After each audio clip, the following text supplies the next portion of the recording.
Mis amados y queridos amores, tengan todos ustedes muy buenos días, buenas tardes, buenas noches, sin importar dónde estés.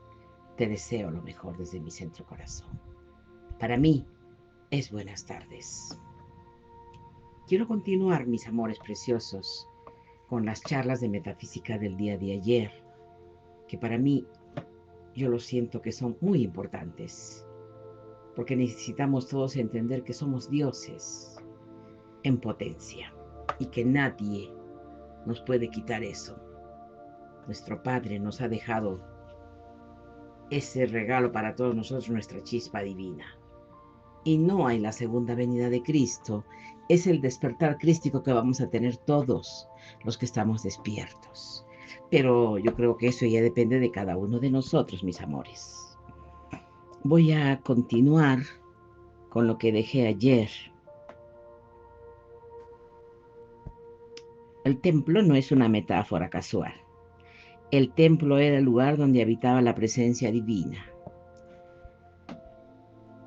Pablo está diciendo que esta presencia ya no necesita un edificio de piedra. Habita en cada ser humano, pero quizás lo más extraordinario que descubrí fue la conexión entre estas enseñanzas y tradiciones mucho más antiguas, porque Miriam me introdujo a textos que mostraban paralelos asombrosos entre las enseñanzas gnósticas y la sabiduría de otras culturas en la tradición hindú. Las Upanishads declaran, tatán, así tú eres, eso significado que el alma individual y el absoluto divino son uno. En la tradición egipcia antigua, los textos herméticos enseñan que el ser humano es un dios mortal, mientras que el Dios es un ser humano inmortal.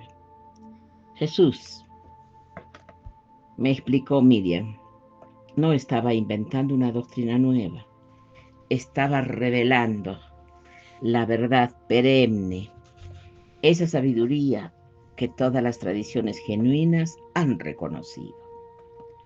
La única diferencia es que estaba haciendo en un contexto donde esa verdad era especialmente peligrosa. Le pregunté por qué. Porque era más peligrosa en ese contexto que la naturaleza del judaísmo, del segundo templo. Y respondió, la religión de Israel se había construido sobre una separación radical entre Dios y el Dios de Israel. Era santo, completamente otro, absolutamente trascendente. Los seres humanos eran criaturas radicalmente diferentes a su creador. Toda la estructura del templo, los sacrificios, el sacerdocio, dependían de mantener esa separación.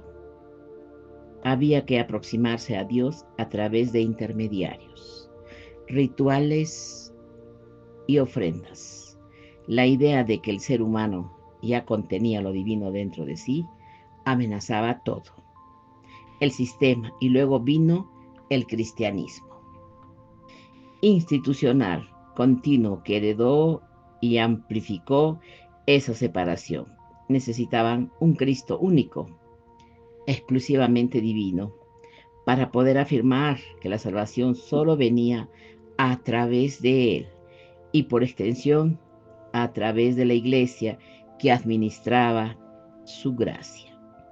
Si cualquier persona podía acceder a lo divino directamente, si la chispa de Dios ya está dentro de cada uno, entonces ¿para qué necesitaba sacerdotes, sacramentos, instituciones? La reacción de los fariseos ante la declaración de Jesús me hizo notar Miriam. Fue querer apedrarlo inmediatamente. No por mala fe o simple crueldad, sino porque genuinamente creían que estaba blasfemando. Para su cosmovisión, afirmar que un ser humano era divino era un insulto máximo a la trascendencia de Dios.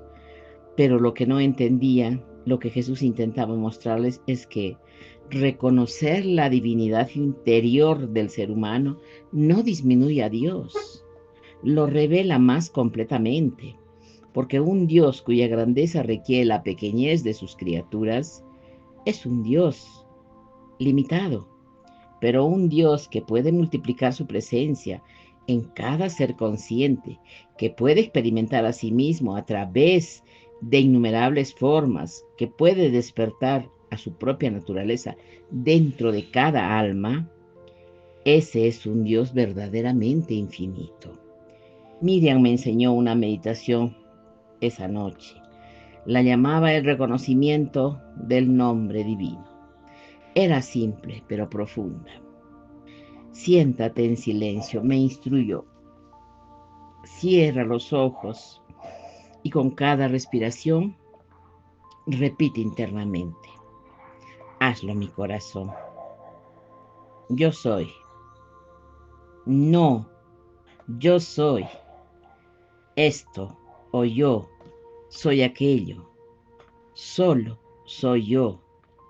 Y mientras lo haces, permite que estas palabras resuenen cada vez más profundo dentro de ti. Entonces hizo lo que le indicaron. Al principio las palabras parecían vacías, solo un ejercicio mental, pero gradualmente algo comenzó a cambiar. Las palabras yo soy dejaron de ser una declaración sobre mí mismo y comenzaron a sentirse como una puerta, una apertura hacia algo vasto, sin límites, eternamente presente. Yo soy, repetía, y en algún momento dejé de ser quien repetía las palabras y me convertí en aquello que las palabras señalaban. Y cuando abrí los ojos, dice él, no sé cuánto tiempo había pasado. Y Miriam no miraba con una sonrisa que parecía contener todo, el conocimiento del universo. Ahora sabes, dijo, no porque yo te lo haya enseñado, sino porque lo has experimentado directamente. La gnosis no es un trámite de mente a mente. Se despierta de alma a alma. Y le pregunté si eso que había experimentado era lo que Jesús quería que todos entendiéramos. Exactamente, respondió. Cuando Jesús dijo, vosotros sois dioses, no estaba haciendo teología, estaba señalando una experiencia, estaba diciendo, hay algo en ti que es idéntico a lo que hay en mí, la misma presencia, la misma conciencia, la misma divinidad. Y la diferencia es que yo vivo desde ese reconocimiento constantemente y ustedes lo visitan solo en algunos momentos. Excepcional el camino. Entonces no se adquirirá algo nuevo. Se estabiliza. Lo que se estabiliza es estabilizar lo que ya siempre hemos sido. En los primeros meses que siguieron, profundicé todas estas prácticas y mientras lo hacía, comencé a notar cambios sutiles, pero profundos en mi experiencia cotidiana. Momentos en que la separación entre yo y el mundo parecían disolverse. Instantes en que miraba a otro ser humano y reconocía más allá de su personalidad y su historia la misma presencia que había encontrado en mi propia profundidad.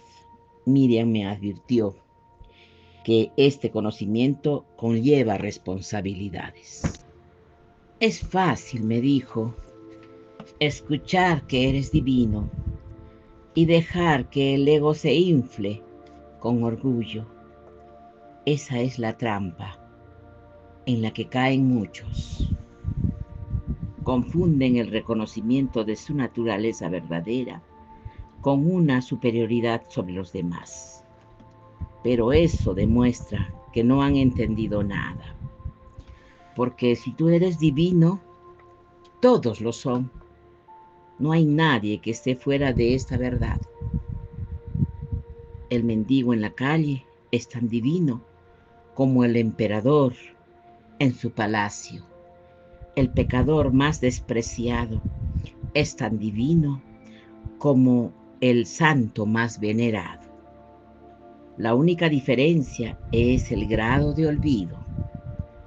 El verdadero gnóstico, continuó, no mira a los demás desde arriba, sino desde adentro, y reconoce en cada ser la misma chispa, muchas veces más oculta que la propia, y siente compasión por el sufrimiento que causa ese olvido.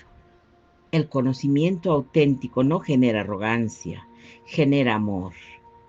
Estas enseñanzas transformaron completamente mi comprensión de las palabras de nuestro amado Maestro Jesús.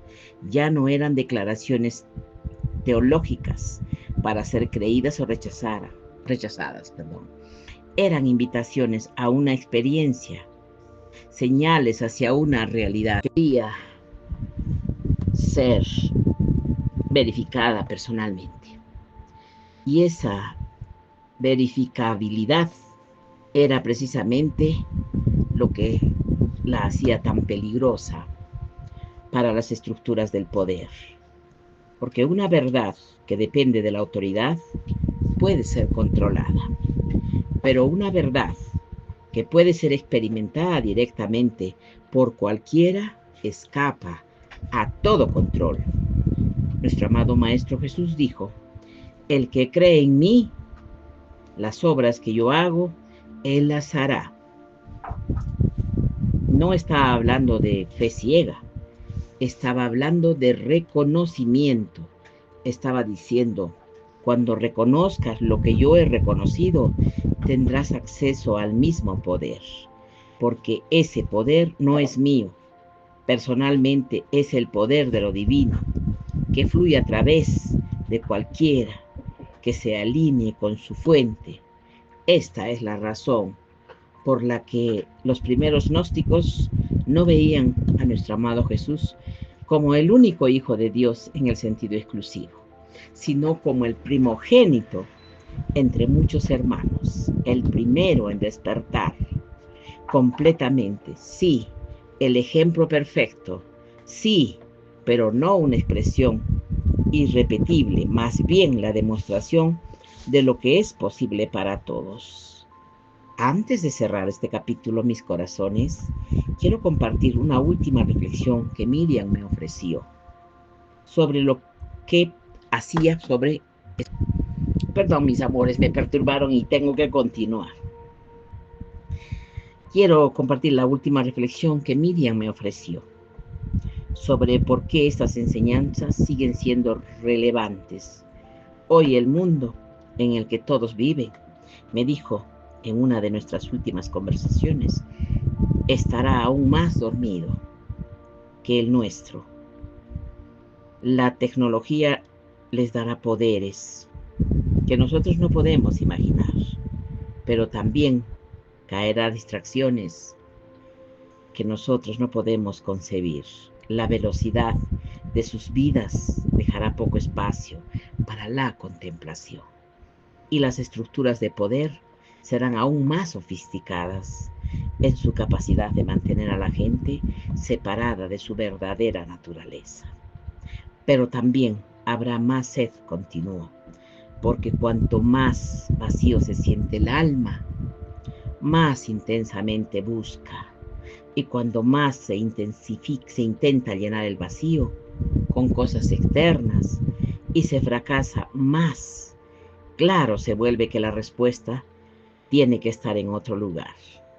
Los textos que vas a preservar llegarán a personas que habrán probado todo lo demás, habrán buscado satisfacción y el materialismo y habrán encontrado solo hambre, habrán buscado sentido en ideología y habrán encontrado solo desilusión, habrán buscado paz en religiones externas y habrán encontrado solo culpa o vacío. Y entonces, cuando estén listos para escuchar que la respuesta siempre estuvo dentro, estas palabras serán agua en el desierto.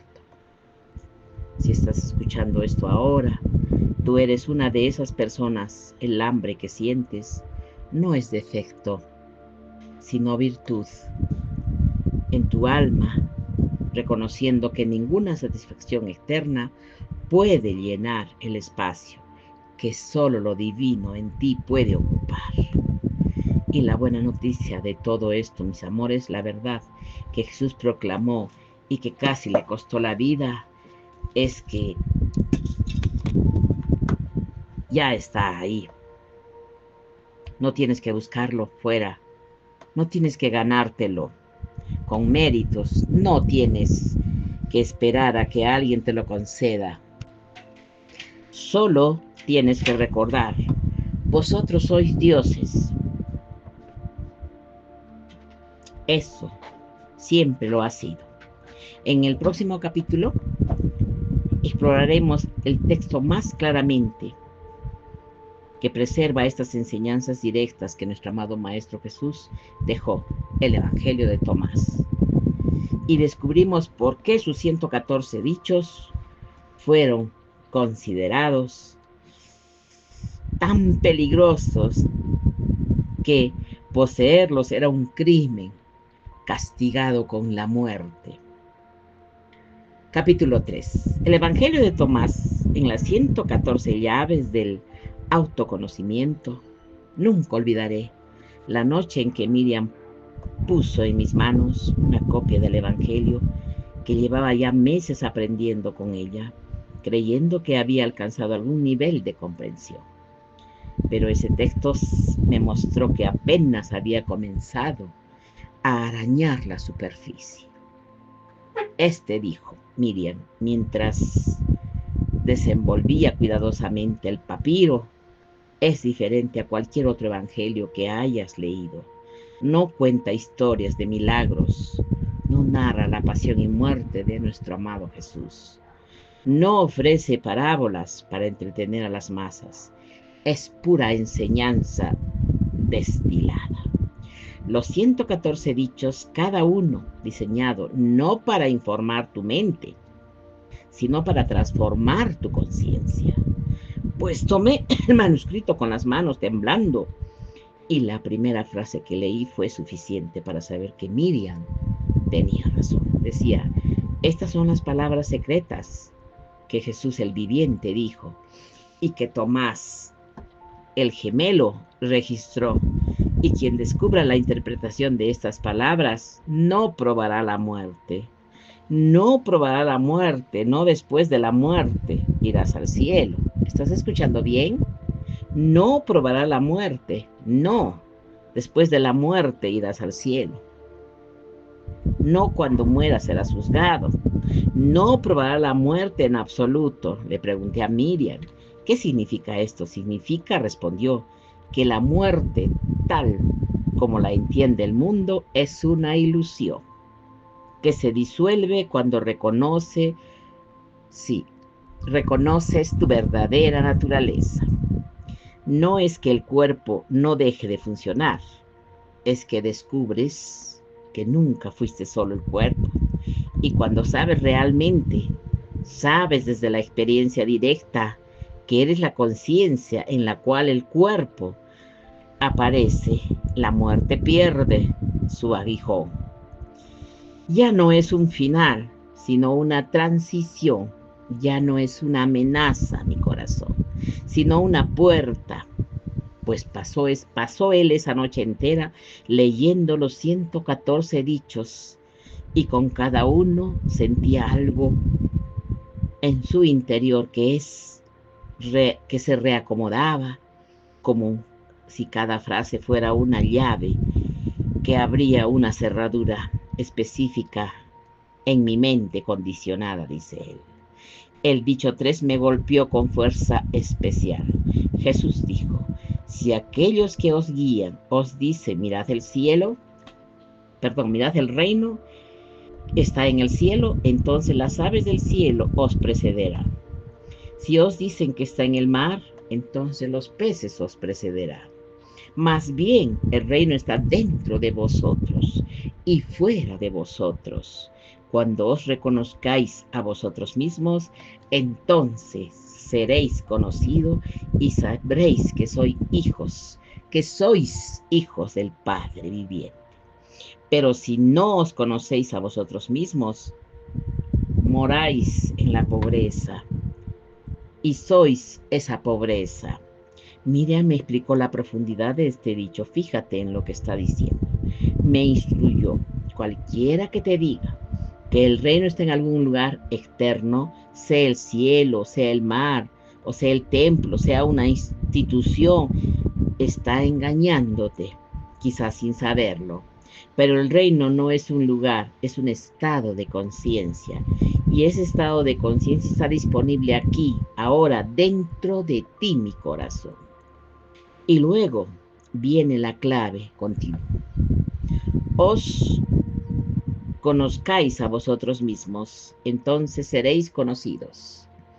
Este conocerse a sí mismo no es psicología superficial, no es conocer tus gustos, tus miedos, tu historia personal, es conocer tu naturaleza esencial, es descubrir que eres más allá de la personalidad, más allá del cuerpo, más allá de la mente pensante. Y cuando esto sucede, seréis reconocidos. Es decir, seréis reconocidos por lo divino, porque reconocerás que tú y lo divino sois uno. La última parte del dicho me perturbó, especialmente si no os conocéis a vosotros mismos, moráis en la pobreza. Y soy esa pobreza. ¿Qué significa? Ser la misma pobreza. Miriam lo explicó así: de pobreza de que habla Jesús no es material, es existencial. Es vivir sin saber quién eres realmente. Es pasar toda tu vida identificando por una pequeña porción de lo que eres. El cuerpo, la personalidad, los roles sociales, mientras la inmensidad de tu ser permanece inexplorada. Esa es la verdadera pobreza. No carecer de cosas, sino carecer de ti mismo. Y mientras estés en ese estado, no solo moras en la pobreza, eres la pobreza. Te has reducido a tan poco que la escasez se ha convertido en tu identidad misma. Con cada dicho que estudiábamos, mi comprensión se profundizaba más. El Evangelio de Tomás era diferente a los demás evangelios canónicos. Es un aspecto fundamental. No quería intermediarios. Nosotros ya tenemos en las charlas de metafísica el Evangelio apócrifo de Tomás completo. Yo se los he compartido. Primero lo participamos en varios días, lo partimos, vamos a decir. Pero después mi hijo le puso una unión, él lo hizo, buscó la forma de que saliera perfecto. Y el Evangelio apócrifo de Tomás está en las charlas de metafísica, mis amores. Pueden entrar ustedes mismos a buscarlos y los encuentran y pueden escucharlo. Todo el Evangelio de Tomás completamente, que a mí también me dejó, ay, ¿qué les puedo decir? En el aire, pero me sentí feliz, porque me sentí unificada con él y por eso se los compartí a ustedes, mis amores. Así es que pueden buscarlo, por favor. El Evangelio de Tomás es diferente a los evangelios canónicos en un aspecto fundamental. No requería intermediarios para su comprensión. Cada dicho hablaba directamente al oyente, evitándolo no a creer, sino a verificarlo por sí mismo. El dicho 5 decía: reconoce lo que está frente a tu rostro y lo que está oculto de ti te será revelado, pues no hay nada oculto que no será manifestado. Miriam me enseñó que este dicho contenía toda la metodología espiritual comprimida en una frase: reconoce que está frente a tu rostro. No busques en lugares distantes o una experiencia extraordinaria. La verdad está aquí, ahora frente a ti.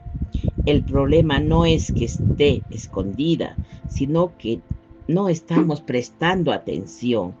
Vivimos distraídos, soñando con el pasado o el futuro, perdidos en pensamientos y sin ver realmente lo que está presente. Y cuando comienzas a reconocer lo que está frente a ti, cuando despiertas a la inmediatez de la experiencia presente, algo extraordinario sucede en mi corazón. Sucede lo que esperabas, que estaba oculto. Se revela por sí mismo, no porque estuviera en algún lugar secreto, sino porque tus ojos finalmente se abren. El dicho 70 me sacudió de una manera que tardé mucho en procesar, dice él. Jesús dijo, si sacáis lo que está dentro de vosotros, lo que saquéis os salvará. Si no sacáis lo que está dentro de vosotros, lo que no saquéis os destruirá. Qué lindo, ¿no, mis amores? Pues sigamos. Miriam le permitió a él sentarse con ella y con este dicho durante varios días antes de explicárselo. Necesitaba luchar con el primero, me dijo. Los dichos de Tomás no están hechos para ser entendidos rápidamente. Están hechos para trabajarse por dentro. Y cuando finalmente discutimos el dicho, Miriam me reveló su interpretación. Dentro de cada ser humano hay algo que necesita expresarse, reconocerse, claro, yo lo entiendo.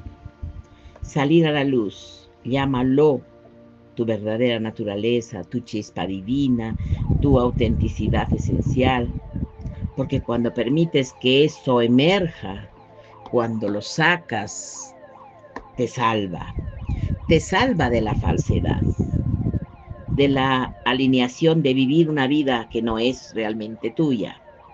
Pero si lo reprimes, si lo niegas, si pasas tu vida entera ocultando lo que realmente eres para conformarte a expectativas externas, eso no sacas, te destruye desde dentro.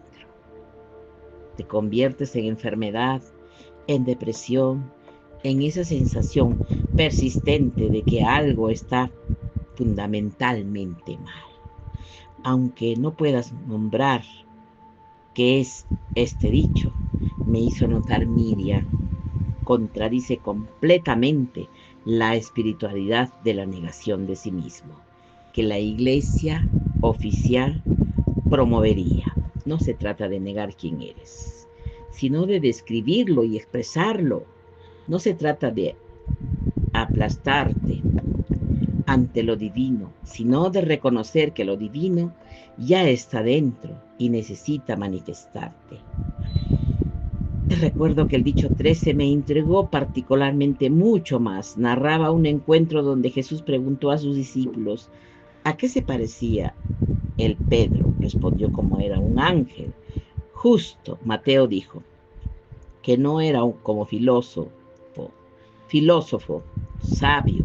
Pero Tomás respondió, Maestro, mi boca es completamente incapaz de decir, ¿a qué te pareces? Y nuestro amado Maestro le dijo, yo no soy tu maestro, porque has bebido, te has embriagado del manantial burbujeante que yo he medido.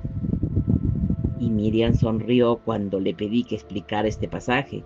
Fíjate lo que está pasando, dijo Pedro y Mateo. Dan respuestas conceptuales. Tratan de capturar a Jesús en una categoría mental. Ángel, filósofo. Pero Tomás reconoce que la realidad que Jesús representa trasciende cualquier concepto. Su boca es incapaz de decirlo, porque lo que Jesús es no puede ser contenido en palabras. Y entonces viene lo más importante. Continuó Jesús, dice, yo no soy tu maestro, no porque lo rechace, sino porque Tomás ha llegado a un punto donde la relación maestro-discípulo ya no aplica. Tomás ha bebido del mismo manantial, ha tenido la misma experiencia directa, ya no necesita que Jesús use su autoridad, porque ha encontrado la misma autoridad dentro de sí mismo. Este es el objetivo de toda genuina enseñanza espiritual, me explicó Miriam. No crear dependencia perpetua del maestro, sino guiar al estudiante hasta que pueda prescindir del maestro. No acumular seguidores, sino despertar iguales. El dicho 22 me reveló algo sobre la naturaleza de la transformación espiritual que nunca había considerado Jesús. Él dijo: cuando hagáis de los dos uno y hagáis el interior como el exterior y el exterior como el interior y lo de arriba como lo de abajo, y cuando hagáis lo masculino y lo femenino en uno solo, de modo que lo masculino no sea masculino y lo femenino no sea femenino, entonces entraréis en el reino de Dios. Miriam me enseñó este dicho. Hablaba de integración total. La mente ordinaria vive una dualidad. Separa interior y exterior, arriba y abajo, masculino y femenino, sagrado y profundo. Pero el reino, ese estado de conciencia despierta, surge cuando la dualidad se disuelve, no eliminando un polo a favor de otro, sino trascendiendo la división misma. Eso explica, dijo Jesús, porque los gnósticos veían a Jesús como un ser completo que había integrado todos los opuestos de sí mismo. Y explica por qué el camino no es elegir entre espíritu y materia, sino reconocer que ambos son expresiones de la misma realidad única. A medida que se profundizaba en el estudio del Evangelio de Tomás, comencé a entender, dice, por qué había sido declarado herético con tanta vehemencia. No era solo que dijera cosas diferentes a los demás evangelios canónicos, era que hacía innecesario todo el aparato de salvación de la iglesia. Estaba construyendo, si el reino está dentro de ti mismo, no necesitas ir a la iglesia para encontrarlo. Si la salvación viene de tu autoconocimiento, no necesitas sacramentos que otro administre. Si cualquier persona puede beber del mismo manantial que Jesús, no necesitas una jerarquía que medie entre tú y lo divino. Miriam me contó que cuando los padres de la iglesia encontraban textos gnósticos, no se limitaban a declarar los falsos, ordenaban que fueran quemados y prohibían bajo pena de excomunión e incluso muerte que cualquiera que los poseyera o copiara no era suficiente. Que la gente no creyera en estas enseñanzas, me explicó, era necesario que ni siquiera supieran que existían, porque un texto puede ser refutado con argumentos, pero un texto que ha sido destruido no necesita ser refutado. Qué pena, mis corazones, pero así, eso es lo que han hecho con nosotros. Simplemente deja de existir, o sea, cree, porque aquí estamos más de 1000 años después, y las palabras que intentaron borrar de la historia están llegando a ti, mi corazón, ahora mismo. ¿Sabes por qué? Porque era para este momento que tenían que ser guardados y escondidos. El dicho 108 dice, resumía quizás mejor que ningún otro la esencia de esta enseñanza. Jesús dijo, quien beba de mi boca se volverá como yo. Sí, como yo mismo. Me volveré a él y las cosas ocultas le serán reveladas. No se volverá mi seguidor, no ganará mi favor. Se volverá como yo y más extraordinario aún. Yo mismo me volveré él. No hay separación final entre el maestro despierto y el discípulo que ha despertado. La misma conciencia que animaba a Jesús es la conciencia que puede despertar a cualquiera. Miriam me enseñó una práctica basada en este dicho, la llamada. Ella la llamaba la contemplación. Elogión 3. Siéntate en silencio. Me instruyó, recuerda las palabras. El reino está dentro de vosotros. No pienses, No analices. Deja que resuene solo en tu interior, como una campana que sigue vibrando, mucho después de haber sido golpeada. Y mientras resuenan, dirige tu atención hacia adentro, no hacia tus pensamientos, que son solo ondas en la superficie, sino hacia la profundidad misma, hacia aquello que está consciente en los pensamientos. Pero no es ningún pensamiento. Y cuando encuentres ese espacio de conciencia pura, ya no encontraste todo, mi amor. Por eso es que estamos haciendo la oración del silencio. Y ahora cuando encuentres ese espacio de conciencia pura, pregúntate, ¿esto que está aquí consciente, presente, vivo, tiene algún límite? ¿Tiene alguna forma? ¿Tiene algún comienzo, algún final? Hice lo que me indicó y lo que encontré fue exactamente lo que las palabras de Jesús prometían. En la profundidad de mi propia experiencia, más allá de los pensamientos y las sensaciones, había una presencia sin forma, sin límites, sin nacimiento y sin muerte. Una presencia que no era diferente a la presencia de la cual Jesús hablaba. El reino no estaba en algún lugar al que tenía que viajar. Estaba aquí, siempre había estado aquí, esperando ser reconocido por cada uno de nosotros. Y en los años que siguieron, el Evangelio de Tomás se convirtió en un texto más preciado. Cada dicha era una ventana a una realidad más vasta.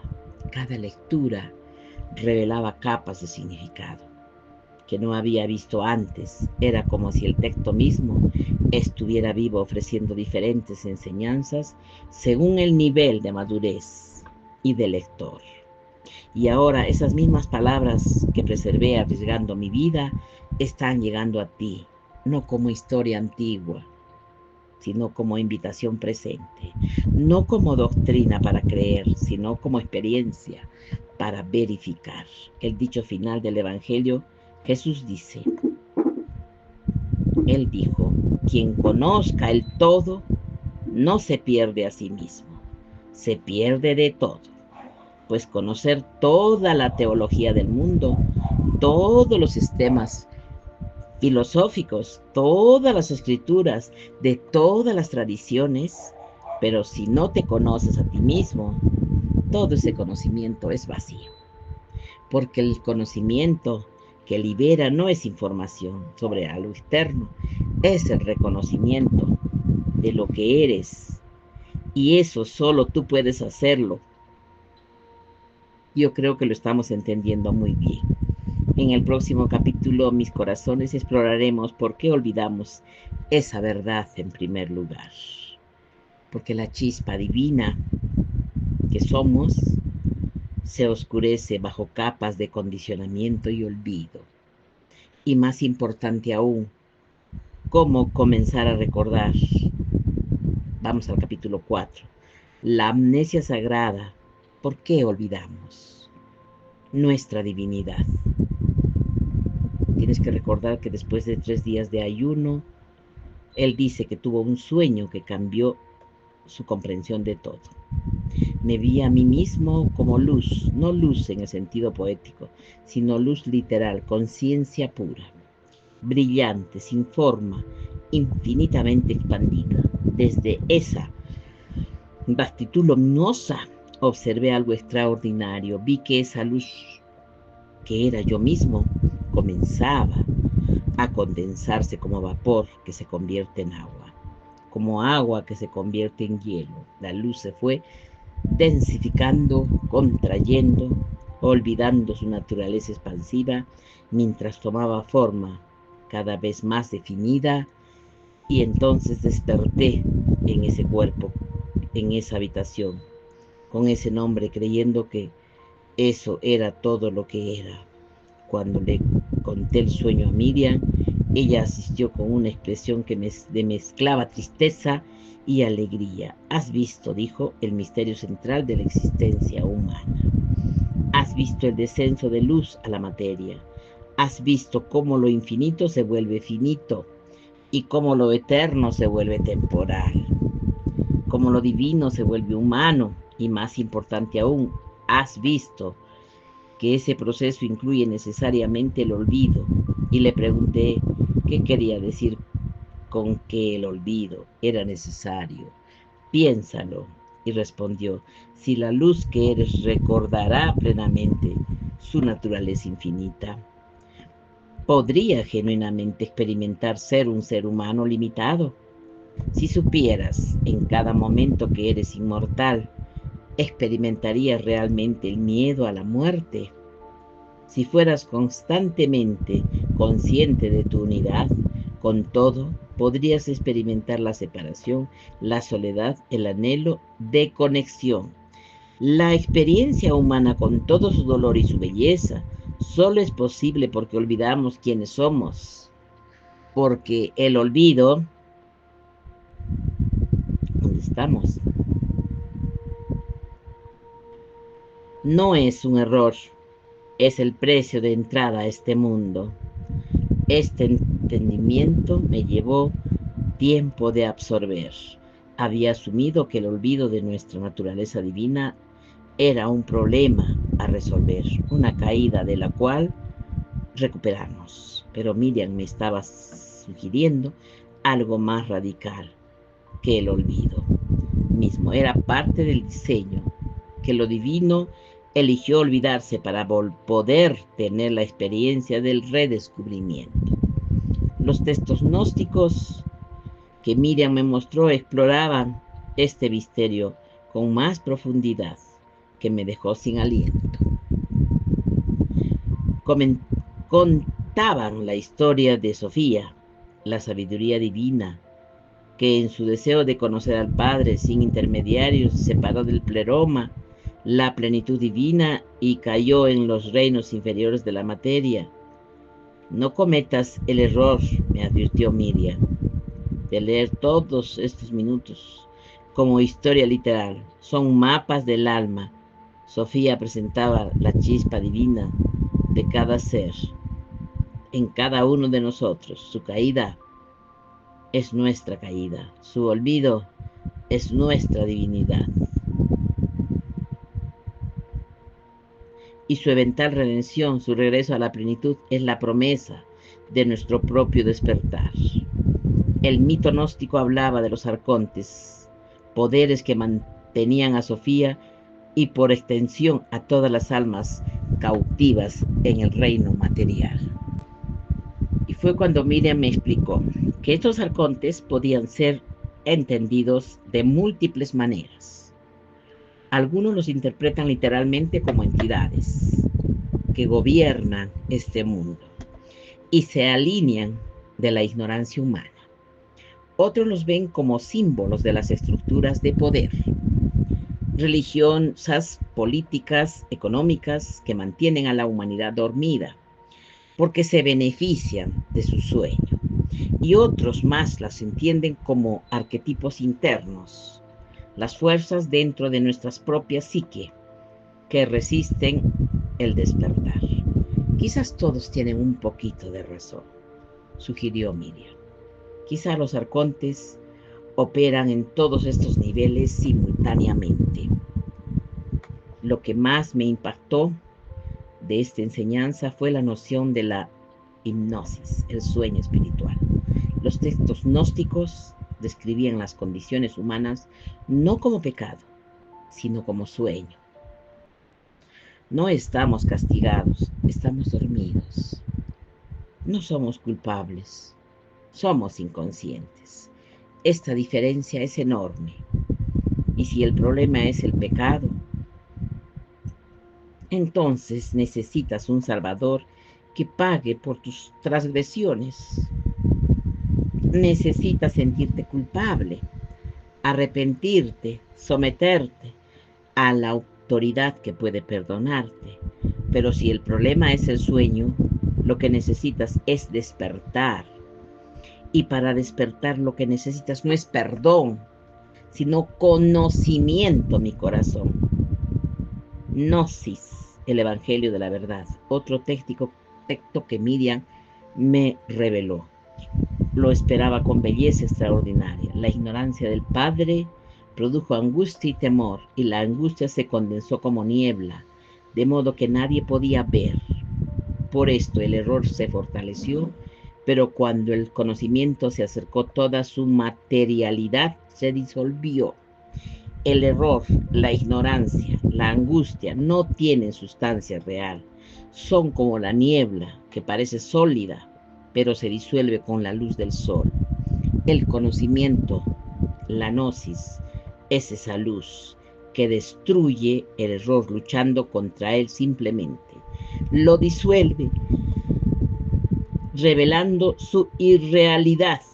Años después de un tiempo con Miriam, cuando el mundo había avanzado en direcciones que ella nunca había podido imaginar, descubrí que la ciencia moderna estaba llegando a conclusiones sorprendentemente similares.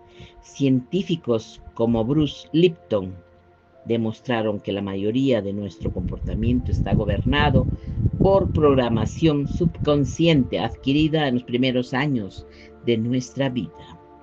El 95% de lo que hacemos, pensamos y sentimos no viene de decisiones conscientes, sino de patrones automáticos que ni siquiera sabemos, pero tenemos. Eso es hipnosis, el sueño espiritual, traducido al lenguaje científico.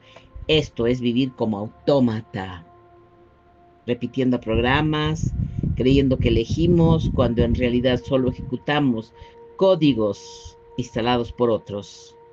Joe Dispenza fue un más lejos. Mostró cómo estas programaciones crean estados emocionales habituales, cómo el cuerpo se vuelve adicto a ciertas hormonas de estrés, cómo literalmente nos vemos adictos a nuestra propia infelicidad, porque es familiar.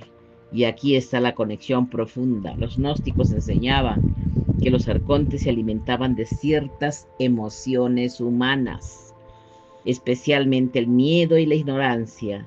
La neurociencia muestra que el sistema nervioso puede quedar atrapado en ciclos de estrés crónico que benefician a algo, aunque ese algo sea solo la inercia del patrón establecido.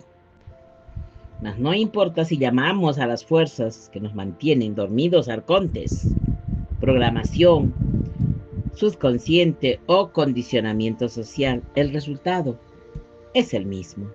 Vivimos vidas que no son verdaderamente nuestras. Repetimos patrones que no elegimos. Y todo esto sucede mientras creemos que estamos despiertos. ¿Te das cuenta de todo esto, mi corazón? Por favor, analiza lo que te estoy diciendo y toma una reflexión. Miriam me enseñó una práctica que llamaba anamnesis, la palabra griega recuerdo, no recuerdo en el sentido ordinario, de traer información del pasado, sino recuerdo en el sentido de reconectar con lo que siempre hemos sido. El proceso comenzaba con una pregunta simple, pero devastadora. ¿Quién eras antes de que te dijeran quién eras? ¡Wow! Siéntete con eso, mi amor. Me instruyó, no busques una respuesta intelectual. Siente hacia atrás, antes de tu nombre, antes de tu historia, antes de las etiquetas que te pusieron y las que te pusiste a ti mismo. ¿Qué había allí? ¿Qué hay todavía ahí debajo de todo lo acumulado? Perdón. Cuando practicaba esta contemplación, encontraba capas y más capas de identidad asumida. Vamos a decir, el escriba, el estudiante, el buscador de verdad, el Egipto, el hombre, cada capa parecía fundamental, hasta que cuestionaba y entonces se revelaba como otra máscara, otro disfraz, otra capa de olvido. Y debajo de todas las capas, cuando todas las máscaras habían caído, encontraba algo que no podía caer. Nombrado una presencia sin atributos, una conciencia sin contenido específico, algo que había estado ahí antes de que toda experiencia y que seguiría ahí después algo que no era mío, porque aquello de lo cual yo surgía, esto es lo que olvidamos, dijo Miriam. No información específica, no una doctrina particular. Olvidamos lo que somos en nuestra raíz más profunda. Y todo el sufrimiento humano, toda la búsqueda interesante, todo el vacío que intentamos llenar con cosas y logros, relaciones, viene de este olvido fundamental. Pero ese olvido, y esto es crucial, nunca es completo. La chispa divina puede oscurecerse, pero nunca se extingue del todo. Siempre hay algo en nosotros que recuerda, aunque sea vagamente, que esto no es todo lo que somos. Siempre hay una inquietud de anhelo, una sensación de que falta algo, que es una realidad, la chispa tratando de recordarnos su presencia. Le pregunté a Miriam, ¿por qué? Si la chispa siempre está ahí, nos cuesta tanto reconocerla. Por la misma razón que un pez en el agua, respondió, estamos tan inmersos en lo que somos que no podemos verlos. La conciencia que busca, la conciencia es como un ojo tratando de verse a sí mismo. Necesitamos ayuda, necesitamos espejos, necesitamos que alguien que ya ha visto nos señale hacia dónde mirar. Por eso existen los maestros, no para darnos algo que no tenemos, sino para mostrarnos algo, lo que siempre hemos temido, pero que podríamos ver. Por eso existen los textos sagrados genuinos, no para llenarnos de información, sino para funcionar como espejos que reflejan nuestra propia naturaleza, de vuelta hacia nosotros. Y por eso estás escuchando todo esto ahora. No para que tú adquieras conocimiento nuevo, sino para recordar lo que a algún nivel profundo siempre has sabido. El mito no gnóstico de la caída tiene un final que la versión ortodoxa del pecado original no tiene. Después de su largo exilio en la materia, después de su olvido, sufrimiento, es encontrada por la luz del pleroma. Y esa luz no viene a castigarla por haberse alejado, viene a recordarle quién es, y cuando recuerda, cuando la gnosis la alcanza, puede regresar a la plenitud. No como alguien que ha fallado y es perdonada, sino como alguien que se aventuró lejos y regresa enriquecida por la experiencia. El mito sugiere que el viaje del olvido y el regreso a través del recuerdo no es un error corregido, sino una aventura completada, mis corazones. Esto lo cambia todo. No eres un pecador tratando de merecer el perdón. Eres un explorador que se aventuró tan lejos de la experiencia de la separación que olvidó su origen, y ahora el viaje de regreso puede comenzar cada momento de tu vida. Cada dificultad, cada alegría ha sido parte de este viaje. Nada ha sido desperdiciado. Todo ha sido preparación para este reconocimiento. La amnesia sagrada, como la llamaba Miriam, está llegando a su fin. No solo para ti individualmente, sino para la humanidad colectivamente, mi corazón. Vivimos en tiempos donde el sueño se está volviendo insoportable, donde las soluciones externas están fallando espectacularmente, que la única opción que queda es mirar hacia adentro, donde el dolor del olvido está finalmente generando suficiente presión como para impulsar el despertar. Todos los textos que preservé fueron enterrados con la profecía de que serían encontrados cuando más se necesitaba. Y fueron encontrados en 1945, justo cuando la humanidad había demostrado en Hiroshima, en Auschwitz, hasta dónde podía llegar el sueño de separación, y ahora sus enseñanzas están llegando a más personas que nunca. Tú, escuchando esto, Ahora eres parte de ese despertar colectivo.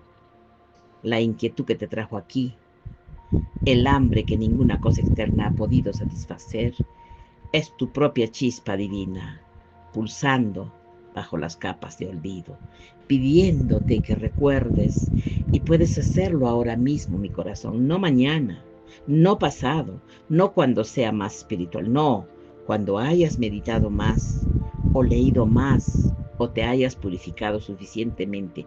Ahora lo que buscas no está en ningún lugar al que tengas que llegar, está aquí, siendo lo que tú eres, esperando simplemente que te des vuelta y mires. En el próximo capítulo vamos a hablar de otras cosas mucho más importantes, pero hasta aquí llego, mis corazones. Me despido. Seguiremos más adelante. Por favor, con mucho amor. Besitos. Estamos en contacto, mis amorcitos preciosos. Hasta prontito. Chao.